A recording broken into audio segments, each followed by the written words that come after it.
I'm sitting on my back deck with a glass of iced tea, watching the sunset paint my neighbor's fence orange. It's Tuesday. I've just finished organizing next quarter's inventory spreadsheets. I manage supply chain logistics for a manufacturing firm, the kind of boring, stable job that pays mortgages and doesn't make dinner party conversation. My phone is face down on the armrest because I've learned that peace requires boundaries. It buzzes. Then again. Then 7 times in rapid succession, I flip it over. The screen is full of Instagram notifications. All from my cousin Becca's account. I open the app and my chest goes cold. My sister Jenna's engagement photos. Professional ones. Soft focus, golden hour, her fiancé's hand on her waist. The caption reads, "When you know, you know. Can't wait to celebrate with family who've always been there. September 14th. New beginnings, 147 likes already. Comments from aunts, cousins, family friends. My mother commented, "So proud of my beautiful girl. I wasn't told she got engaged." I scroll back 2 weeks. There's a post from my parents' anniversary dinner. Jenna's there, beaming, holding champagne. My uncle's there. My grandmother's there. I wasn't invited to that either. I scroll further. Family barbecue. Father's Day brunch. Easter Sunday. I've been edited out like a background extra who didn't test well. My phone rings. It's Becca. "Hey," I answer. "Oh, thank God. You saw?" Her voice is tight with discomfort. "Yeah, I saw. I thought you knew. I wouldn't have posted if..." "It's fine, Becca. Not your fault. Did they uninvite you or just..." "Not tell you?" "What's the difference?" A long pause. "Maya, this is messed up. Even for them. I need to go." I hang up before she can protest. Drive to my parents' house the next morning. Wednesday 9 a.m. Early enough that they can't claim prior commitments. The house looks the same as always, beige. Siding I helped repaint 4 summers ago. The garden beds I planted when Mom's back was bad. The driveway I had resurfaced when their credit was too damaged to get approved for the work. $18,000 that one cost me. They paid back 4. Dad's truck is in the driveway. So is a silver Lexus I don't recognize. I use my key. The one they never asked me to return. They're in the kitchen. Mom's at the table with coffee. Dad's reading his iPad at the counter. And sitting in my childhood chair, the one by the window where I used to do homework, is a woman maybe 35. Blonde, athletic, wearing Lululemon and confidence. Maya. Mom's coffee cup stops halfway to her mouth. "What are you doing here?" "I could ask you the same thing, but you live here." I look at the blonde woman. "I don't think we've met." "This is Nyla," Dad says, not looking up from his screen. "Your sister." The word doesn't compute immediately.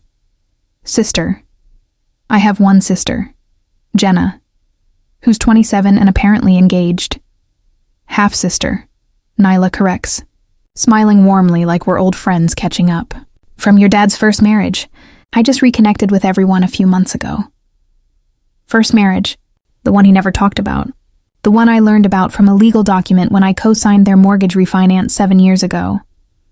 "Congratulations on finding your family," I say, voice flat. Then to my parents. "Why wasn't I invited to Jenna's engagement party?" Mom sets down her coffee cup with deliberate care. "We thought it would be awkward." Awkward. "You've been distant lately." "We didn't want tension at a celebration." Distant. I've been distant because every phone call became a request for money. Every visit became a guilt trip about why I wasn't doing more. Every holiday became a performance review of my failures as a daughter. "I helped raise Jenna," I say quietly.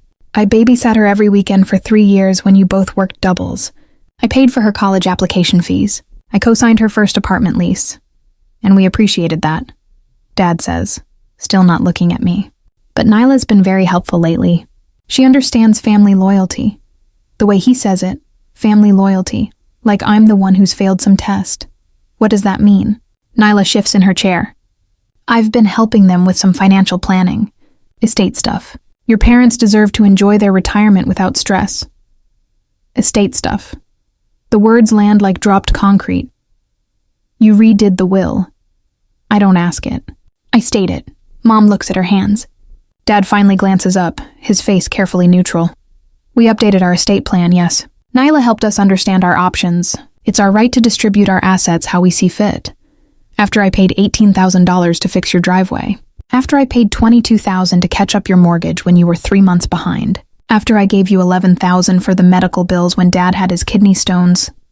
My voice doesn't rise. It goes quieter, sharper. After all of that, you cut me out. We're leaving you the car, Mom offers weakly. The Camry. The 2008 Camry with 200,000 miles and a check engine light that's been on for 6 years. How generous. Nyla stands up, smoothing her leggings. I think maybe this is a family matter I should step away from. You're literally the reason for the family matter, I say. Sit down. She sits. Show me the will, I say to my parents. That's private, Dad says. Show me the will or I'm contesting it the day you die. And trust me, I keep excellent records. Every check I wrote you, every bank transfer, every text message where you promised to pay me back.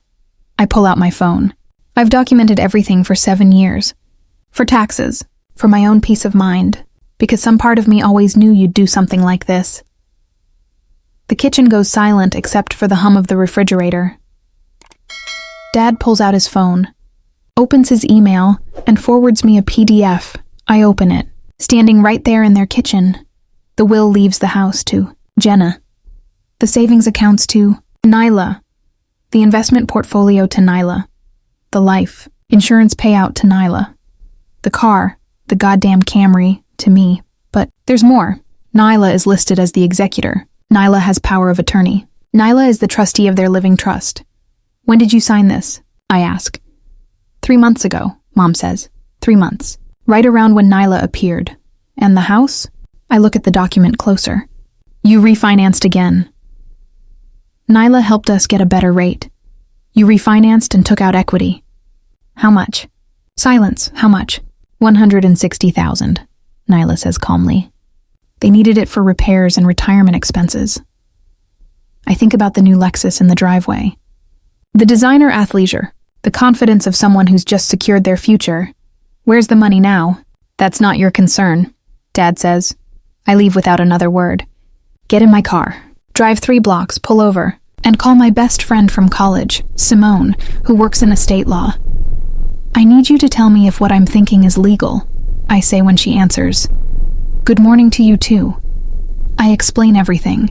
The will, the refinance, Nyla, the timing. Simone is quiet for a long moment. Maya, when did you say this Nyla person appeared? 3 months ago. And she immediately became executor, POA, and trustee. Yes, that's fast. That's extremely fast for someone who's allegedly a long-lost daughter. She pauses. Do you know anything about her? Where she came from? How she proved she was your father's daughter? No, I didn't know she existed until 20 minutes ago. Find out. Because this smells like elder fraud. My parents aren't elderly. They're 63 and 65. They don't have to be elderly to be victims. They just have to be vulnerable. Or greedy. Another pause. How much did you say you've loaned them? $51,000 over 7 years. Give or take. And they never paid you back? $4,000. Once.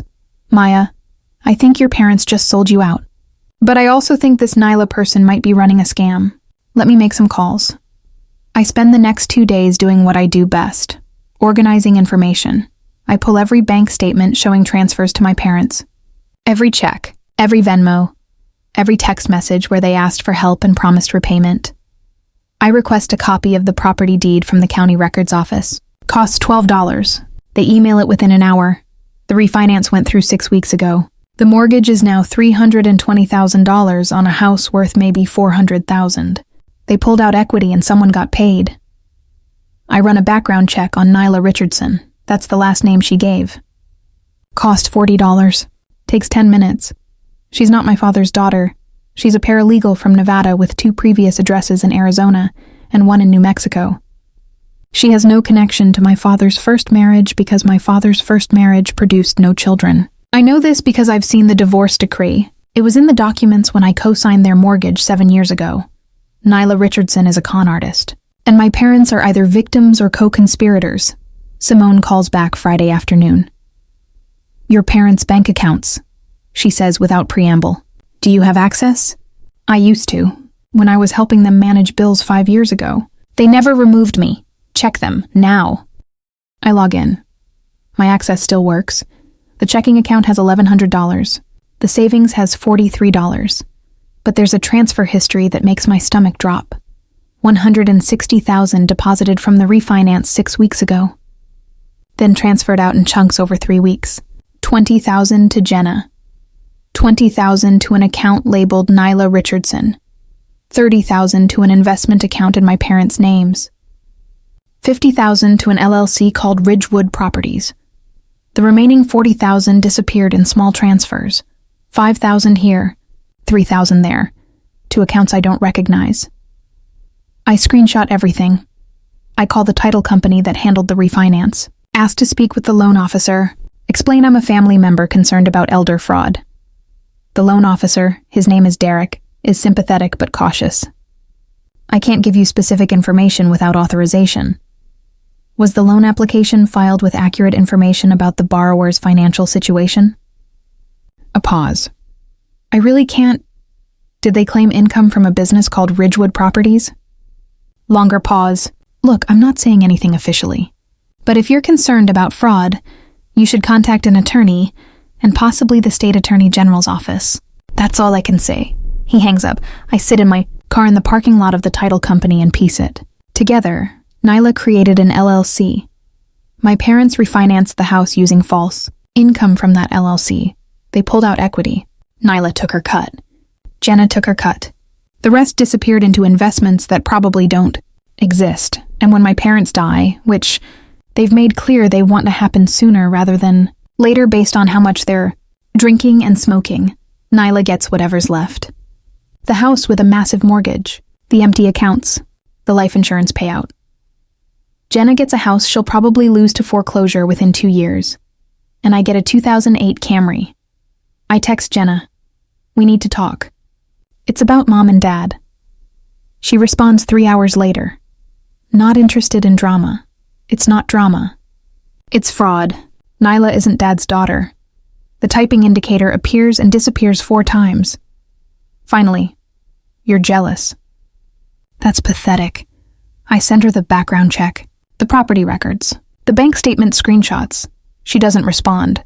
I call my parents. Mom answers. Maya, this isn't a good time.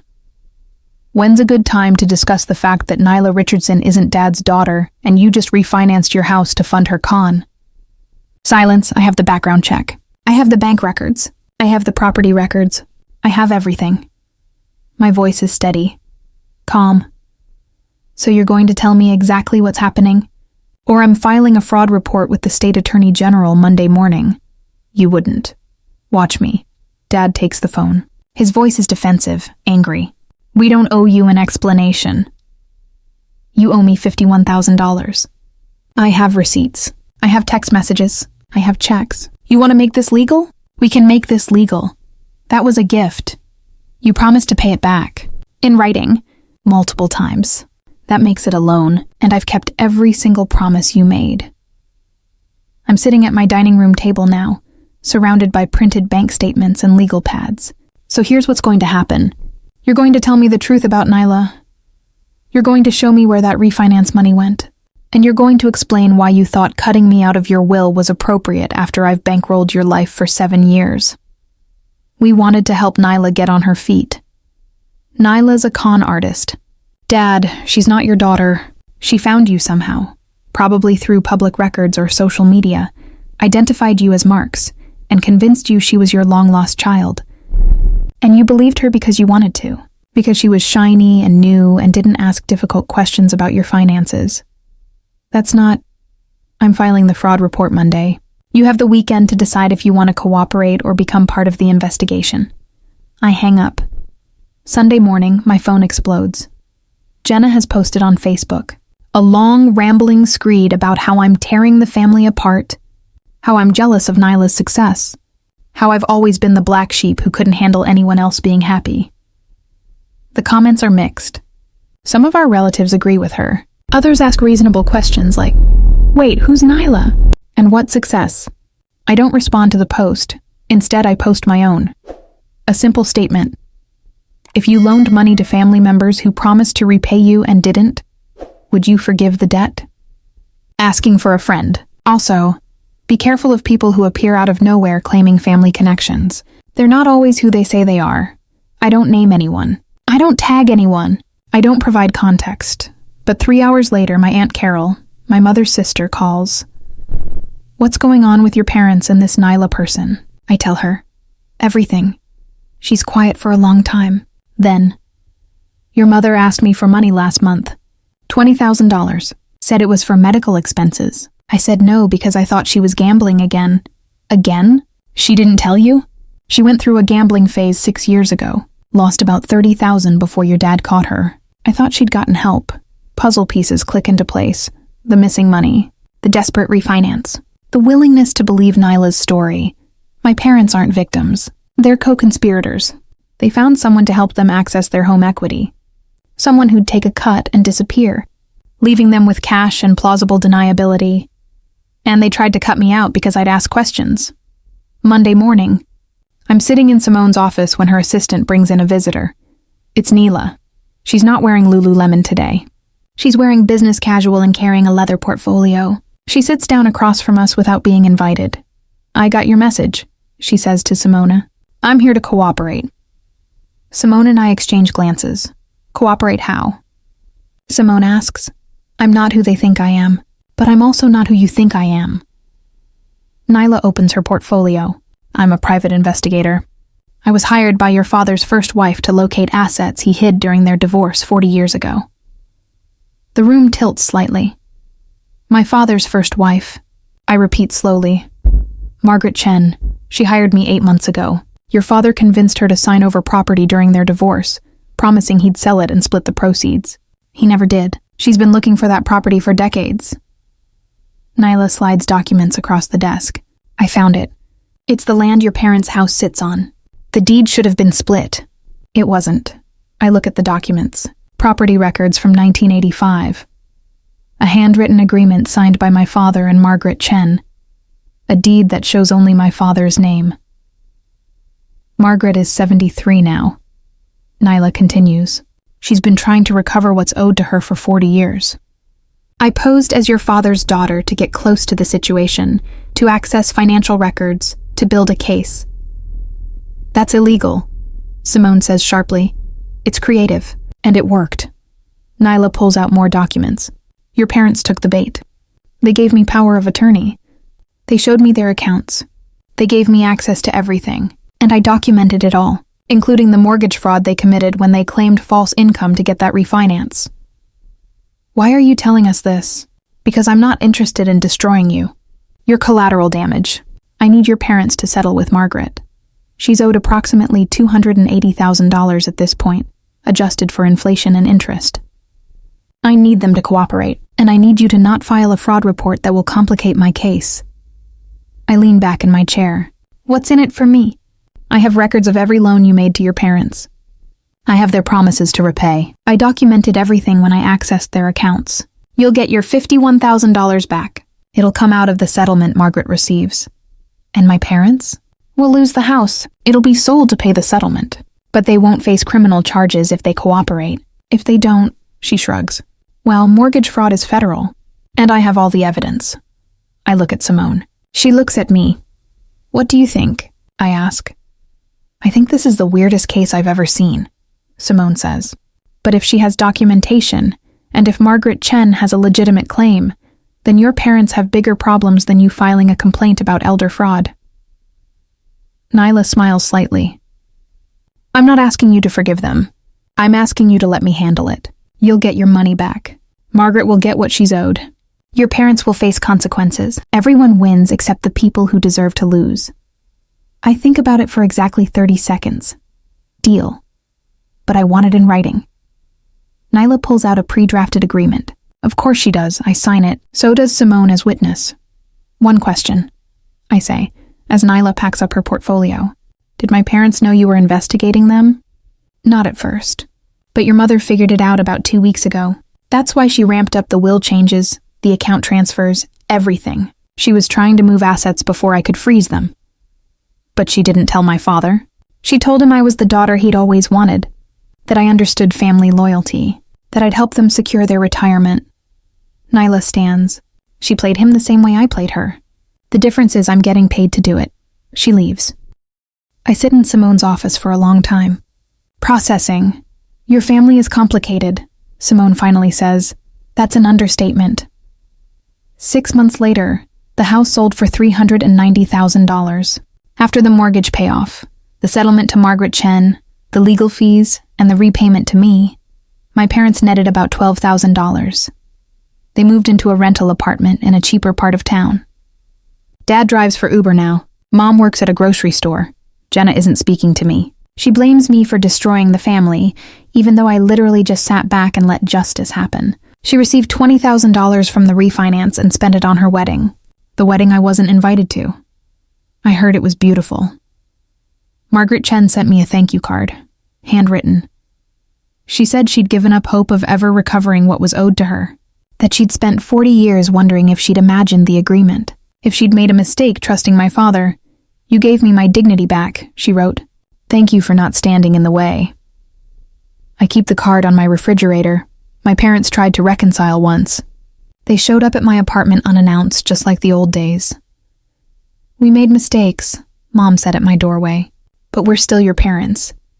You tried to steal from me, I said calmly. After I spent 7 years bailing you out, you cut me out of your will and gave everything to a stranger because she told you what you wanted to hear. We were desperate. You were greedy. There's a difference. Dad stepped forward. We could start over. Forgive and forget. I thought about it. Really thought about it.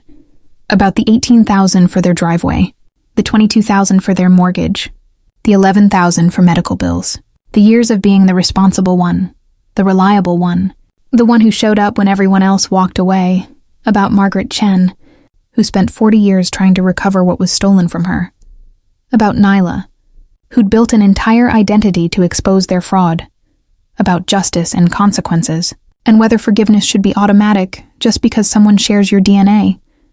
No, I said. I don't think we can. I closed the door. I'm sitting on my back deck again. Tuesday, iced tea.